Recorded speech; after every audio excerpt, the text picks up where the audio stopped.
నంద్యాల జిల్లా ఆత్మకూరులో మరో వేడుక ముస్తాబైంది. 7వ తేదీ నుంచి మొదలయ్యే జమామీ తబ్లీబీ ఇస్తామా ఆధ్యాత్మిక వేడుకలు ఘనంగా నిర్వహించడానికి అధికారులు అన్ని ఏర్పాట్లు చేశారు. ఈ వేడుకలకు 3 లక్షల మందికి పైగా హాజరవుతారని నిర్వాహకులు అంచనా వేస్తున్నారు.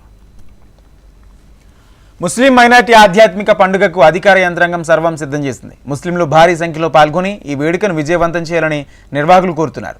ఈ వేడుకలు ఘనంగా నిర్వహించడానికి నంద్యాల జిల్లా కలెక్టర్ రాజ్ కుమార్ ఆధ్వర్యంలో సమీక్షా సమావేశం నిర్వహించారు. మంత్రి ఫరూక్, నంద్యాల ఎస్పీ ఆదిరాజ్ సింగ్, ఎమ్మెల్యే బుడ్డా రాజశేఖర్ రెడ్డితో పాటు ప్రభుత్వ శాఖ అధికారులు ఈ సమావేశంలో పాల్గొన్నారు.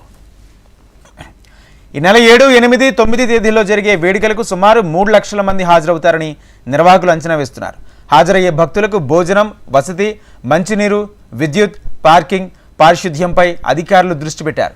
ఈ వేడుకల కోసం ప్రభుత్వం 2 కోట్ల రూపాయలు విడుదల చేసింది.